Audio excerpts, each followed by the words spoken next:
You guys ever think we've gone too far? I mean, one minute we were hunting caribou for survival, the next we're trying to explain how this is okay. Tumblr, Twitter, Rule 34, all places where no sane men dwell. Platforms filled to the brink with degeneracy that, no doubt, make God seriously consider purging the species. This depravity has been seeping into media for some time. Movies, books, TV shows, all of it has succumbed to the dark side over the years. Thankfully, gaming has largely been untouched by these trends. Huh. My game collection has really changed over the years. 5 years ago, I was just another COD Battlefield sports enjoyer. And if I was feeling daring, maybe something like a Shadow of War. Sometimes I'd see a game with some sort of strange artwork on the front and think, man, what the hell even is that? I can't buy that. I'd never be able to look my mother in the face again. Shortly thereafter, I was introduced to anime, and now, 5 years later, the weirder the better. That's pretty much been the theme of my collecting these days. The weirder something looks, the more I have to have it. And that strategy has mostly worked out for me. I've played so many great games that I otherwise never would have since the covers are a little wild. And hell, most of the times the games aren't even that weird. Just because I don't understand what I'm looking at doesn't mean it's gonna be trash or shockingly lewd. But then sometimes you get these. Games that are just as strange as advertised, sometimes even more so. So, yeah. Let's play Galgun, shall we? Huh. What kind of person am I? Chalk, of course. Here we meet our protagonist Hodai, who quickly gives us a dose of foreshadowing. A super popular legend took place 1 year ago. Some random guy turned into an absolute alpha for a day. He was irresistible to every girl in school, but decided to use his newfound power to get with the girl he'd been into for quite some time. Hodai's daydreaming is abruptly interrupted by an army recruiter. It's actually just Patako. She's trying to set up a military club here at the school. We reject her invitation to join and immediately feel terrible. But thankfully Shinobu and Maya appear, drawing our attention. Shinobu, who definitely doesn't like us, informs us that Maya is back, and after some awkward pleasantries, both girls depart. Patako understandably left, so it's just us now. We cut to black as someone, Patako, prays we can reunite with Maya and Shinobu. The next day, we see an angel girl on a rooftop talking mad shit about us. But don't worry, her and her magic Glocks will save us. But wait, there's a demon girl stalking us. That's no good. Turns out Angel here is doing an angel exam whilst Demon is doing a makeup lesson. Angel has to act fast. She blasts us with her holy handguns. But wait! She had the power set to max! Oh no! Now we're irresistible to women! Oh no! We're like the super popular legend! Oh no! But don't panic. Angel Girl is here. We just need to shoot these girls in the head. Thanks to her instruction, we're able to defeat this gaggle of girls. We can even see that one's undergarments. Get used to that. After our first fight, the angel appears before us, introducing herself as Akoro. Akoro here is an apprentice Cupid. Oh, okay, now everything's making sense. We ask about the super popular legend, and she states that was the work of her senpai. After wacky hijinks and her senpai failing additional lessons, senpai was penalized. Guys, I swear that'll come up later. More importantly, Akoro gives us the bad news. Thanks to her screw-up, we need to find our true love by sunset, or else no other sentient being will love us again. But Akoro's got our back. She'll help us get Shinobu or Maya. Probably. Now let's blast this cat girl with some Doki Doki. Simply move your hand up and down her body, mashing or holding square. Fill the bar, big explosion, huge success. We're now ready to find the love of our life. Our first challenge is to blast our way to school. You could just mass shoot a girl or charge shot her, but the real points come from ecstasy shots. See, you can shoot a girl in the head, chest, waist, or legs, but each individual girl has a sort of weak spot. You can tell a girl's weak spot when the kanji appears. Ecstasy shots let you one-shot girls and chain them for massive points. The points do matter. We'll need at least an S rank for our master plan. After we blast our way to school and through the courtyard, we're reunited with Shinobu and Maya. They're actually demon hunters on the prowl for the demon girl. Oh, of course, how did I not realize? Thanks to their demon hunter blood, they're not affected by our enhanced pheromones, and it's here that we can decide which run we're gonna do.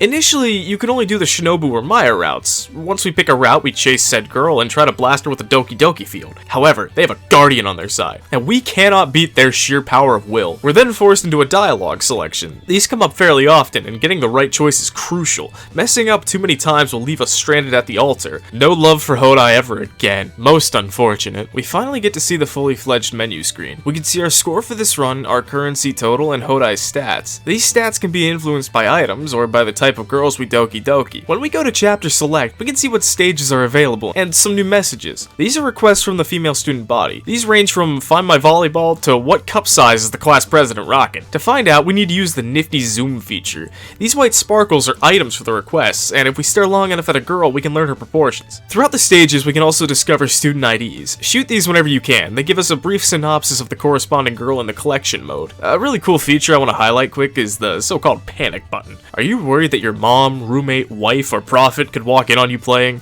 Just press L3 and R3 at the same time and it looks like you're just playing an entirely different game. I just love little features like this. Going to the Academy store, we meet Aoi. She's unaffected by our newfound charm because she either already hates us or already loves us. Here at the shop...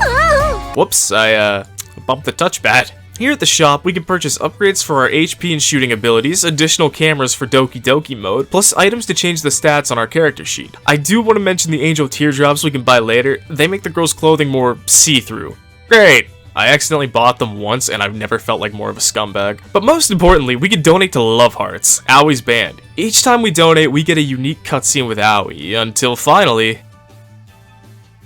we go to America with Love Hearts, and then tour the world as the band's manager. It's honestly one of my favorite endings to the game, probably only behind the Unseen Destiny routes. Speaking of the routes, to start we can only select one of Shinobu or Maya. Each route is fairly similar, there's 2 mini-games, 2 boss fights, and a lot of stage clears. Shinobu's mini-games consist of Help Stepbrother, I'm Stuck, and Doormat Simulator. I'm sure this is as weird as this game gets. Maya's mini-games consist of Help Stepbrother, I'm Stuck, they must really like that one, and Rubber Her Gently. It's still not as weird as the doormat. Afterwards, we'll have to save Shinobu from Mr. Demon Veggie and Maya from Mr. Demon Balloon. Both fights are pretty similar. Blast the beast's tonsils, blast the exclamation points, save the day, still no girlfriend.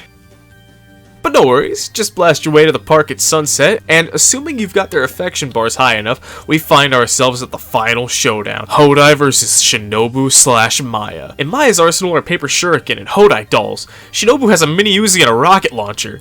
What?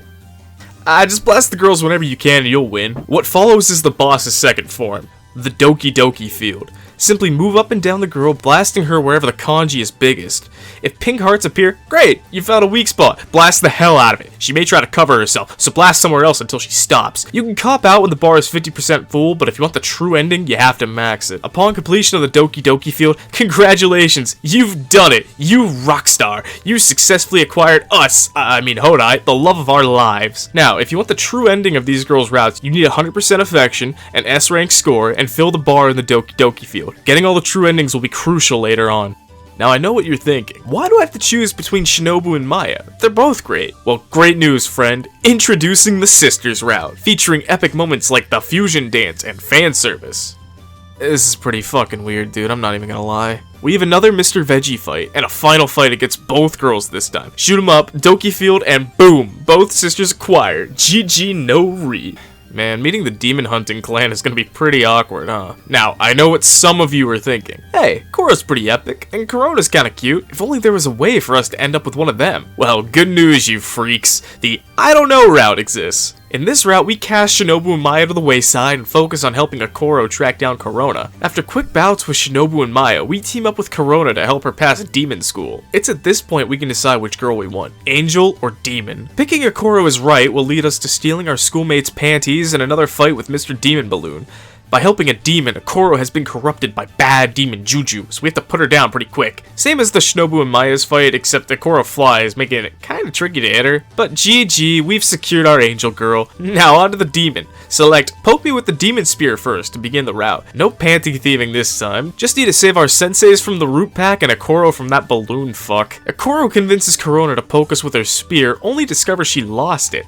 Akoro bullies Corona some more before we take off to the lost and found. Aoi gives us the spear and we return it to Corona only for the bad demon juju to corrupt Corona. You know, I just realized Corona kinda looks like the Demon King from Slime 300. Another flying fight ensues, and then a swift trip to Doki Doki Land, and boom! Demon girlfriend acquired. Let's fucking go, boys!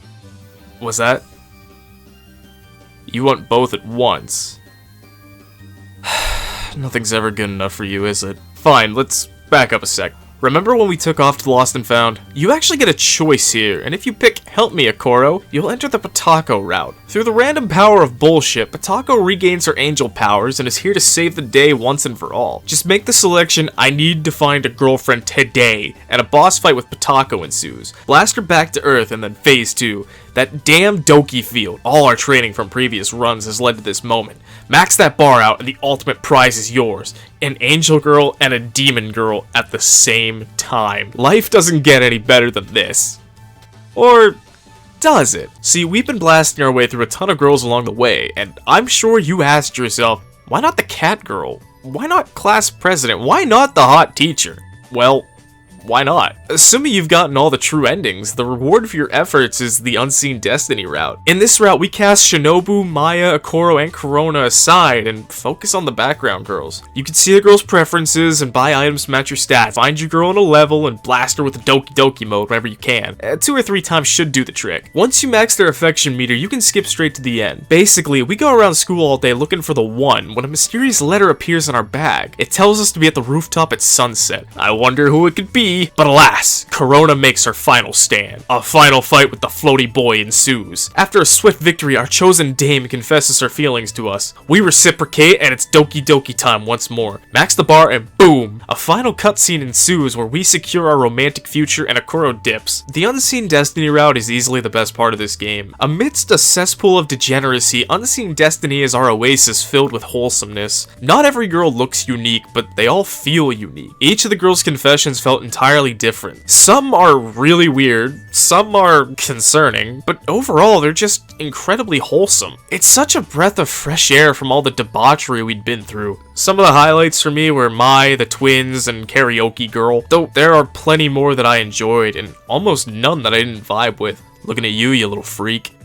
Galgun Double Peace is easily the weirdest game I've ever played, but it's still a great game. Don't get me wrong, this game is weird, like weird enough that I understand if you're not willing to try it. That means you're normal. I'm a degenerate, but still, peel back all that degeneracy and what we have is a phenomenal railgun shooter. The game handles seamlessly, at least on the PS4. I've heard the controls on the Vita aren't great. There's no shortage of content here either. Between all the requests, the different stages, all the unique endings, and Unseen Destiny, there's plenty of things to keep your attention in an already wacky fun experience. It's no wonder I've put in over 80 hours into this game, and I can just pick it up and play more. Usually when I platinum a game, I feel a sense of relief that it's over and I can move on to something new. But with Galagun, I never had that. I could have easily kept going. I was still having fun. And that's all this game really is. Fun. It's a fun railgun shooter that gets overlooked because of how strangely lewd it is. And I understand that. It's outside a lot of people's comfort zones. But if you're curious, give it a shot. You won't regret it.